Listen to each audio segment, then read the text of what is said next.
be seated. Be seated.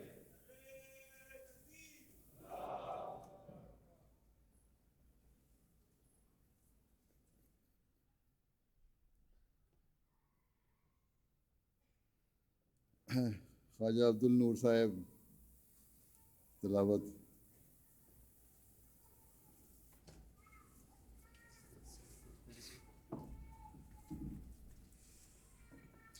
अस्सलाम वालेकुम।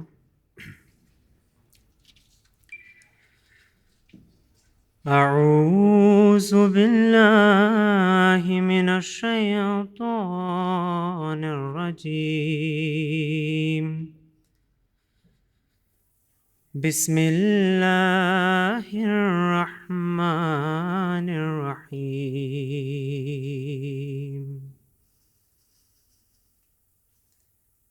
वअब्दुल्लाह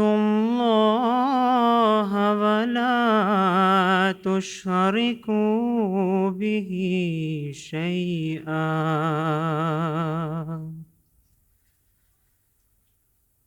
वबिलवालिदैनि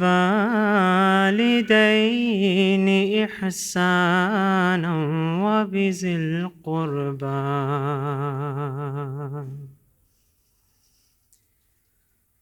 वल्यतामा वल्मसाकीन वल्जारि ज़िल क़ुर्बा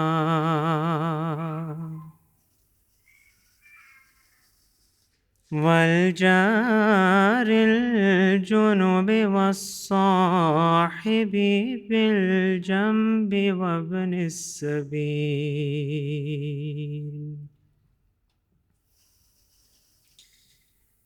والصاحب بالجنب وابن السبيل وما ملكت أيمانكم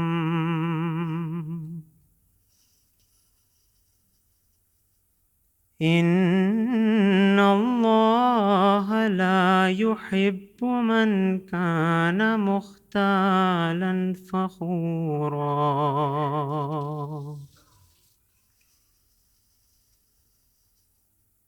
إن الله يأمر بالعدل والإحسان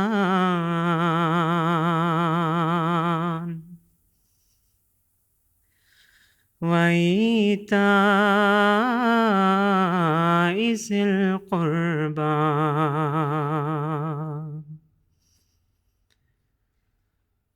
وينهى عن الفحشاء والمنكر والبغي يعظكم لعلكم تذكرون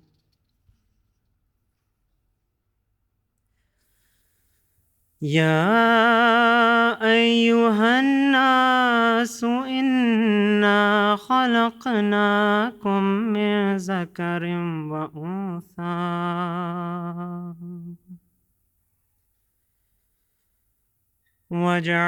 وجعلناكم شعوبا وقبائل لتعارفوا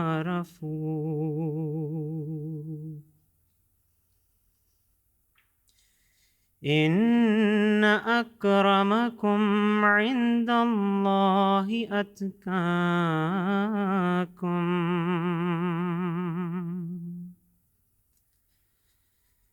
إن الله عليم خبير.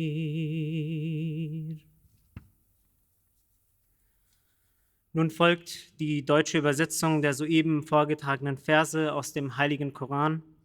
Dies ist eine Zusammensetzung aus Auszügen 3 verschiedener Suren, der Sure Al-Nisa, Vers 37, Sure An-Nahl, Vers 91 und der Sure Al-Hujurat, Vers 14.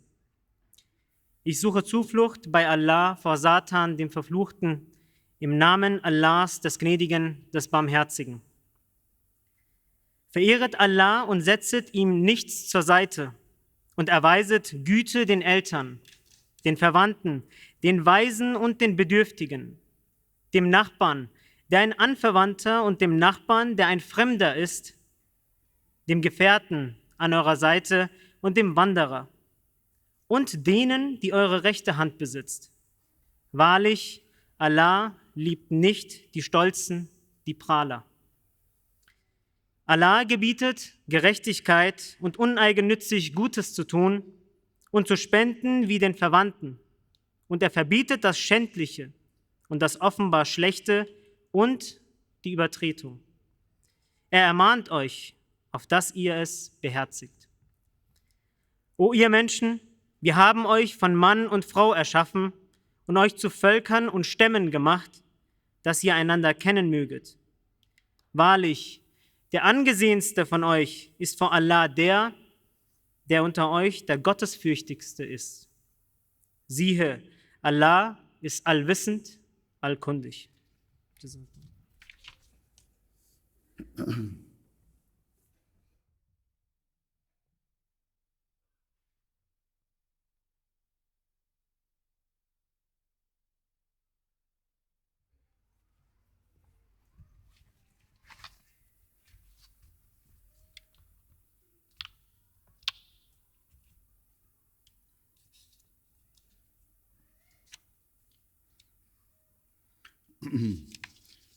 أشهد أن لا إله إلا الله وحده لا شريك له وأشهد أن محمدا عبده ورسوله أما بعد فأعوذ بالله من الشيطان الرجيم بسم الله الرحمن الرحيم All distinguished guests, Assalamu alaikum wa rahmatullahi wa barakatuhu. Peace and blessing of Allah be upon you all. First of all, I would like to take this opportunity to offer my sincere gratitude to all of our guests who have graciously accepted our invitation to attend the Jalsa Salana despite not being members of our community. Your interest in learning about Islam and willingness to attend this religious event testifies to your open hearts and tolerance. Today, I wish to briefly address and respond to certain major allegations commonly leveled against Islam. For example, it is alleged that Islam's teachings are extremist and encourage Muslims to use force and violence to conquer lands or to eliminate other religions and beliefs. It is also claimed that Muslims consider non-Muslims inferior and that Islam does not prioritize human values or bestow equal rights to certain sections of society.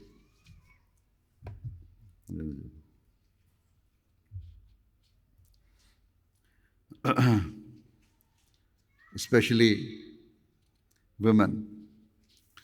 As I said, one of the principal allegations leveled at Islam is that it was spread by a sword and that Muslims are permitted to engage in violence to compel others to accept its teachings.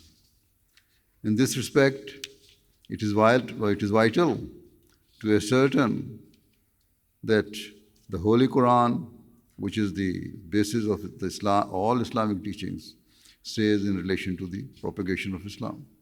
In chapter 10, verse 100 of the Holy Quran, Allah the Almighty states, "And if thy Lord had enforced His will, surely all who are on the earth would have believed together. Wilt thou then force men to become believers?" Here, Allah the Almighty proclaims that if he so desired, He could have compelled all people to accept Islam. However, He determined that human beings would have free will. Thereafter, Allah the Almighty states that if He did not compel mankind to accept Islam, it was impossible for the Holy Prophet ﷺ or his true followers to violate the principle of freedom of belief. This verse alone is unequivocal proof that Islam does not permit the use of force in religious matters and that every person is free to choose their own path. In a similar vein, chapter 18, verse 30 of the Holy Quran states, and say it is the truth from your Lord. Wherefore, let him who will believe and let him who will disbelieve. Whilst affirming that Islam is a true religion from God and is the pinnacle of truth, leading mankind towards salvation. This verse reiterates that every person is free to accept or reject its teachings. Islam does not permit Muslims to propagate their faith coercively through the abhorrent and destructive power of swords, bombs, or guns, but instead calls on them to use reason, evidence, and love to win the hearts and minds of mankind.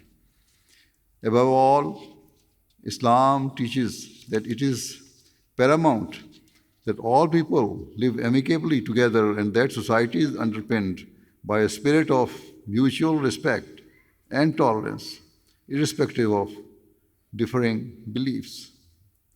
Moreover, Allah the Almighty has repeatedly commanded Muslims to attain the highest moral standards. In even small or seemingly insignificant day-to-day matters, it teaches Muslims to ensure their conduct is of the highest order. Further, Islam does not tell Muslims to limit kindness to their loved ones or fellow Muslims. On the contrary, the Holy Quran instructs Muslims to treat all people with justice, benevolence, and compassion. For instance, chapter 5, verse 9 of the Holy Quran enshrines a timeless and magnificent standard of truth and integrity. Allah the Almighty states, "Let not a people enmity incite you to act otherwise than with justice." The verse goes on to state that be always just, that is nearer to righteousness. This verse defines the standard of justice and advocated by justice advocated by Islam, which requires that even if someone has grievously mistreated or persecuted you, it must never lead you to seek revenge or be anything other than proportionate and fair in your response. Throughout history, wars and disputes have plagued society, and this sorrowful trend continues today. Can it be said that such honorable standards of justice are being upheld in international relations or amongst warring nations, irrespective of whether their governments are secular or religious? The simple answer is no. Only in Islam do we find such an unequivocal and fearless principle of absolute justice, and it is a cause of great regret that even modern-day Muslim governments are failing to govern according to this Islamic standard.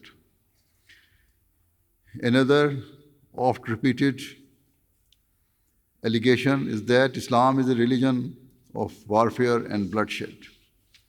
In this respect, it should be clear that Allah the Almighty has never given Muslims free rein to fight or take up arms. Where the Holy Quran granted permission to fight, it was only under extreme circumstances and with stringent conditions and restrictions imposed. Unquestionably, if one looks at the early period of Islam through an objective and impartial lens, they will see that the battles fought by the Holy Prophet Muhammad, peace and blessing of Allah be upon him, were entirely defensive in nature. After patiently enduring years of unspeakable cruelties and sustained persecution at the hands of the non-Muslim disbelievers in his hometown of Mecca, the Holy Prophet Muhammad sallallahu alaihi wasallam and his companions migrated to the Arabian city of Medina. However, even after migrating, they could not live in peace as the Meccan army aggressively pursued them, intending to kill the Holy Prophet Muhammad sallallahu alaihi wasallam and eliminate Islam once and for all. Under those extreme circumstances, Allah the Almighty permitted the Muslims to engage in a defensive battle. The permission is enshrined in chapter 22, verse 40-41 of the Holy Quran, which states, "Permission to fight is given to those against whom war is made, because they have been wronged, and Allah indeed has power to help them. Those who have been driven out from their homes unjustly, only because they said, 'Our Lord is Allah,' and if Allah did not repel some men by means of others, there would surely have been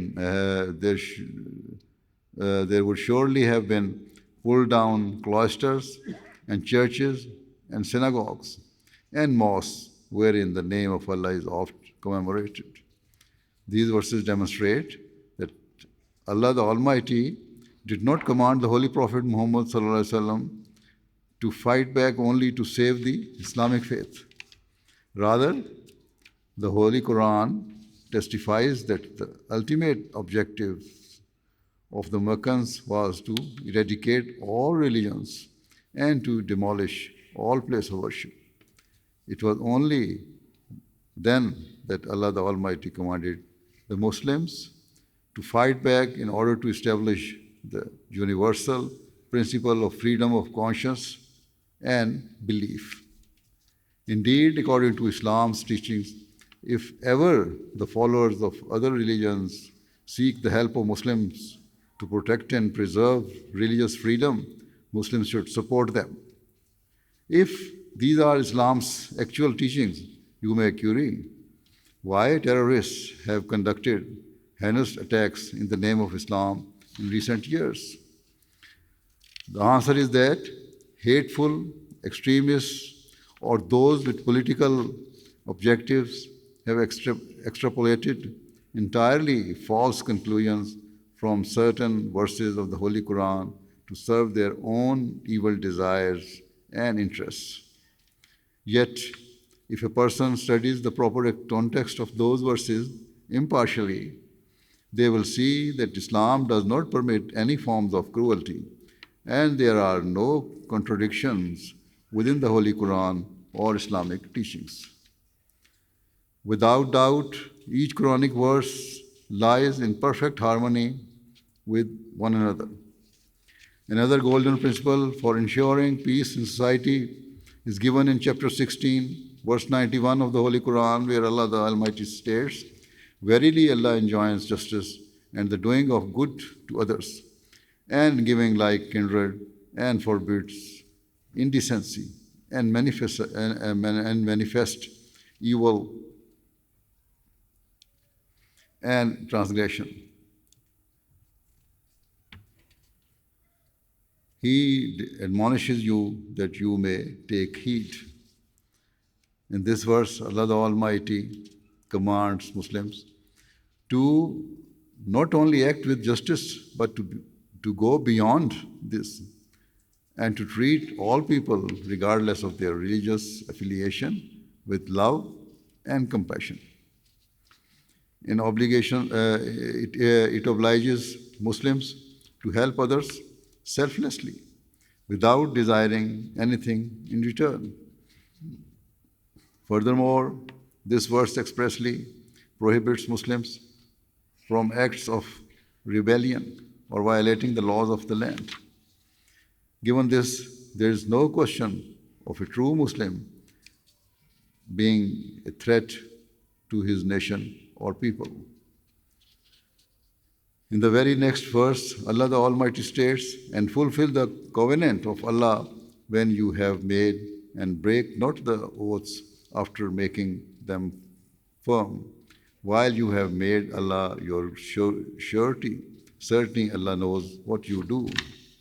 Here, Allah the Almighty states that Muslims must never break their word or fail to uphold their pledges. Those guilty of violating their oaths will be held directly accountable by Allah the Almighty. Often, the loyalty and trustworthiness of Muslim immigrants to the West is questioned. Yet, as citizens, whether they are here in Germany or elsewhere, Muslims pledge loyalty and sincerity to their nations and vow to be law-abiding. It is their religious duty to uphold this pledge, faithfully serve their nation, and strive towards its prosperity. Indeed, a well-known hadith saying of the Holy Prophet Muhammad sallallahu alaihi wasallam is that love for one's nation is a part of one's faith. Given this, how can it be suggested that true Muslims are not loyal citizens or likely to sow seeds of division in society? Rather, fulfilling their pledge requires Muslims to be ever ready to make all possible sacrifices for the sake of their nation.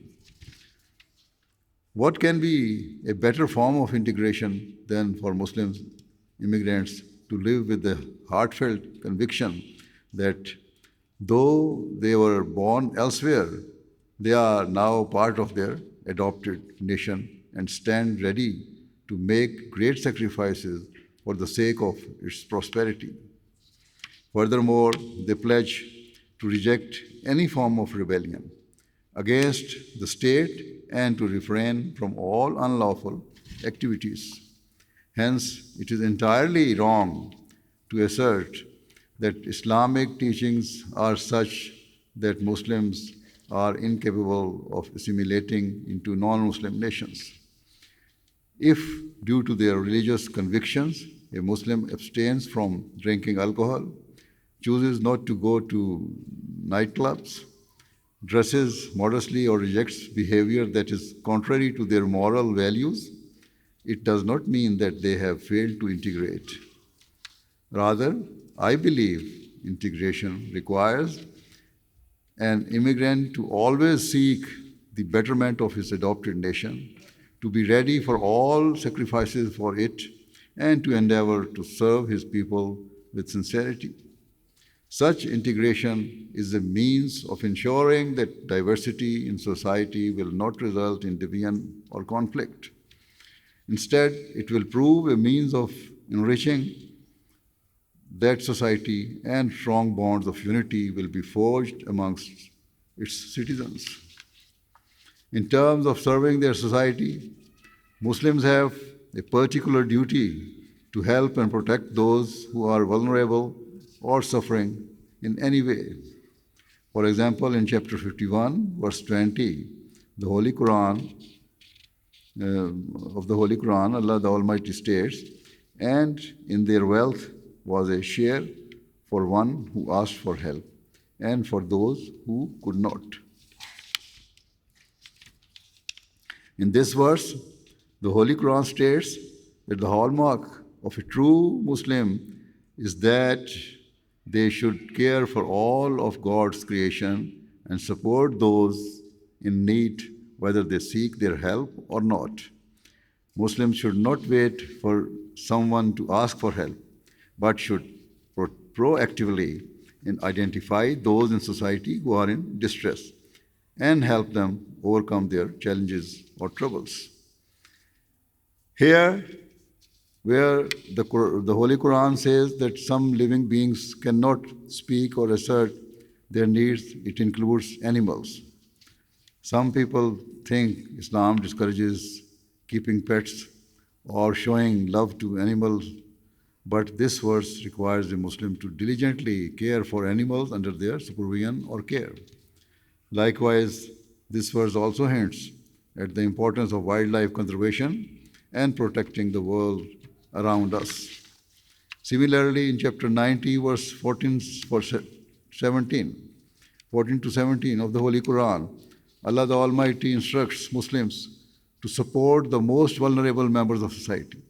It calls on Muslims to feed the hungry and aid those mired in poverty. Muslims are taught to help those people who are isolated and do not have a network of family or friends to support them. Moreover, these verses direct Muslims to seek justice and emancipation for those inhumanly bound by shackles of slavery or oppression. Muslims are told to treat orphans with love and to ensure their rights are protected and to comfort those deprived in any way. These enlightened verses of the Holy Quran are a call to humanity to stand up for the rights of the weakest members of society and to help them stand on their own feet. Indeed, they instruct Muslims to play a foremost role in eliminating all forms of slavery, poverty, and deprivation from the world. In essence, the Holy Quran teaches us that serving humanity is a fundamental means of spiritual progress. There are many more verses of the Holy Quran that highlight the importance of fulfilling other people's rights. In chapter 2, verse 149 of the Holy Quran, Allah the Almighty alludes to the fact that every person is different and has their own perspective in life and personal ambitions. Yet Allah states that a Muslim's overriding goal and objective should be to excel in righteousness, and fundamental to righteousness is exhibiting love and compassion towards others. Thereafter, chapter 4, verse 37 of the Holy Quran reiterates the importance of showing love to others. For example, it stipulates that people should treat their parents with tenderness and patience. It also identifies the rights of one's relatives, loved ones, and those who are impoverished or orphaned. The verse also recognizes the rights of one's neighbors, and the definition of a neighbor according to Islam is far-reaching. At a minimum, one's neighbors constitute the 40 homes surrounding their own. It includes one's travel companions, work colleagues, and subordinates. If every person fulfilled the rights of the surrounding 40 homes and their colleagues and companions, there is no doubt that society would be harmonious and free from conflict. Another golden principle to ensure the peace of society is given in chapter 49, verse 12 of the Holy Quran, where Allah the Almighty states that it is entirely wrong to deride or humiliate other nations or peoples.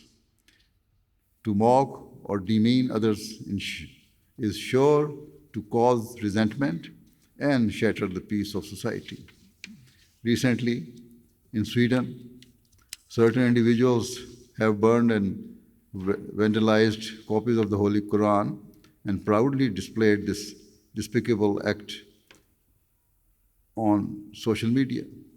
Similarly, for many years, highly offensive caricatures have been published depicting the Holy Prophet Muhammad sallallahu alaihi wasallam Our objection to such wild acts is not limited to those incidents in which only Islam or Muslims are targeted.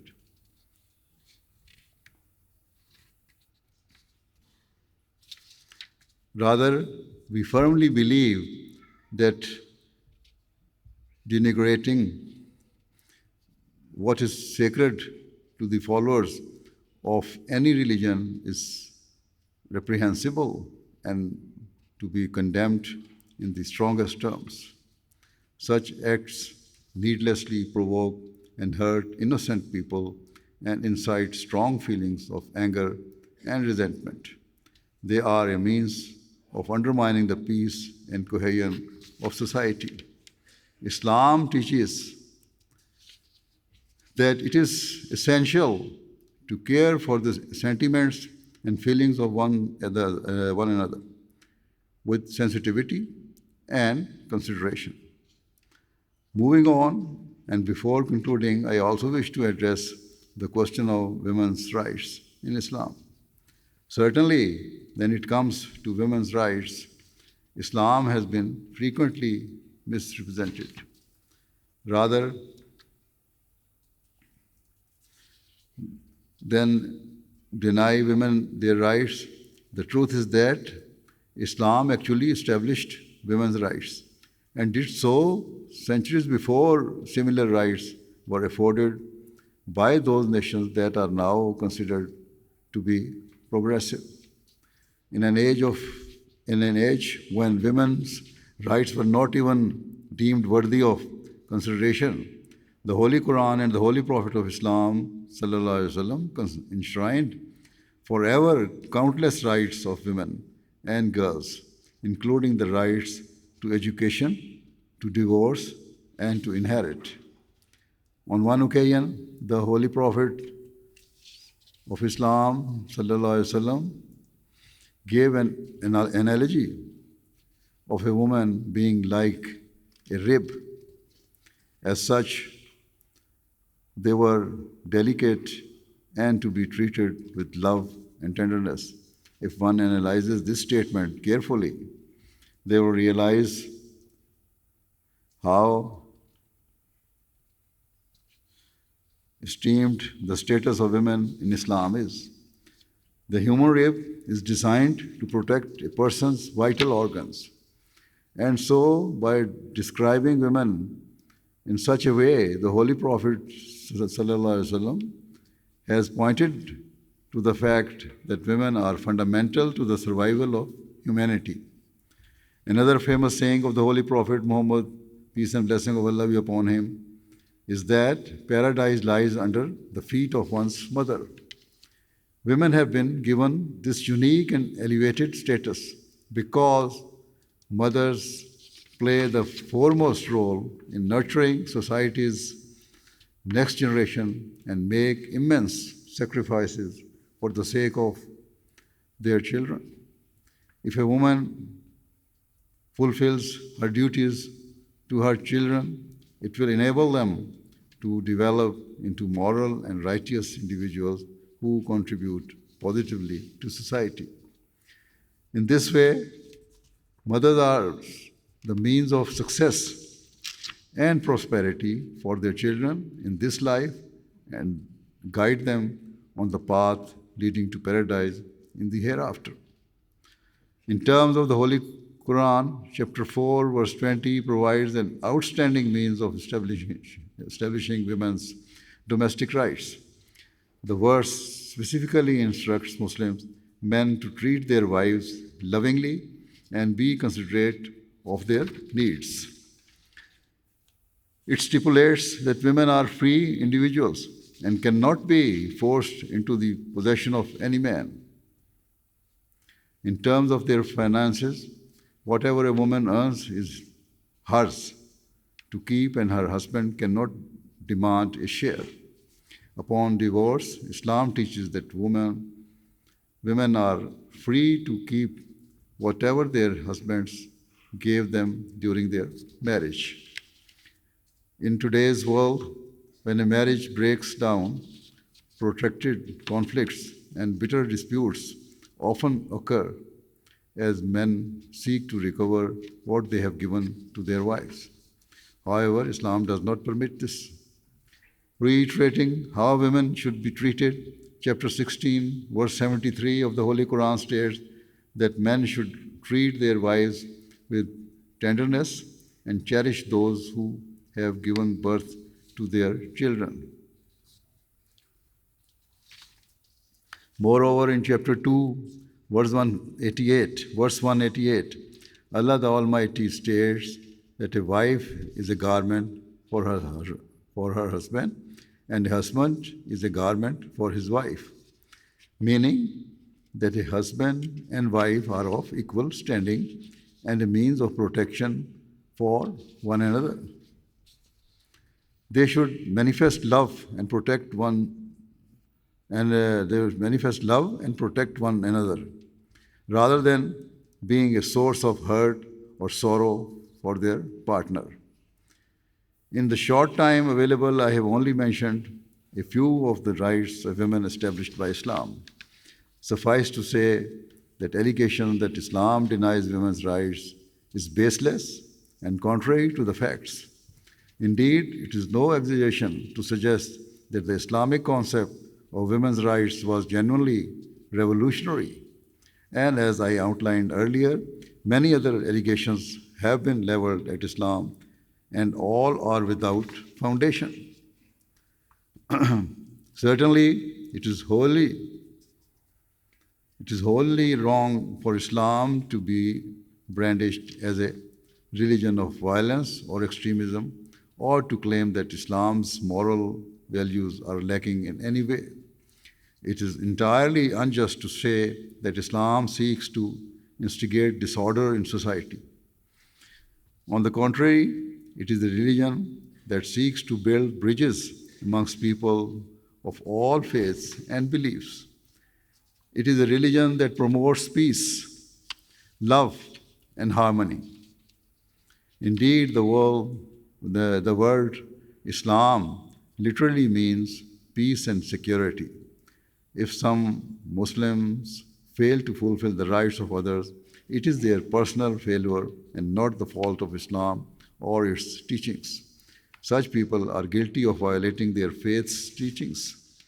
With these words, I hope that any question you may have had about Islam will have been suitably addressed. But if any of you require further explanation, you can speak to our missionaries or our mission here and scholars later.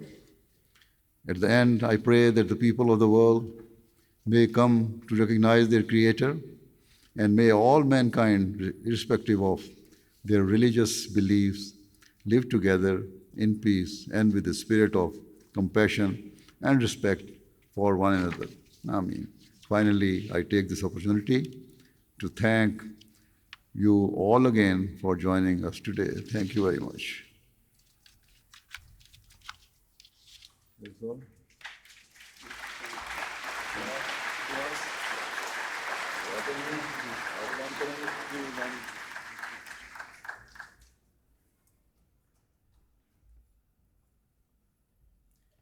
Meine lieben Gäste, seine Heiligkeit wird nun ein stilles Gebet leiten. Auch Sie sind herzlich dazu eingeladen, auf Ihre Weise daran teilzunehmen. Vielen Dank. Be silent prayer.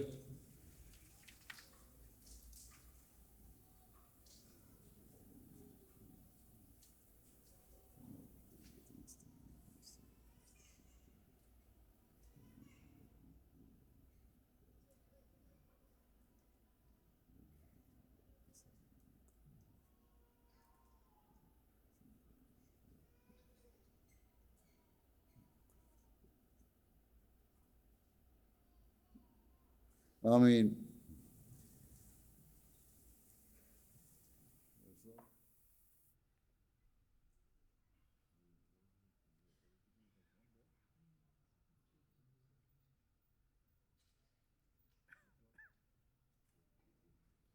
Assalamu alaikum warahmatullah.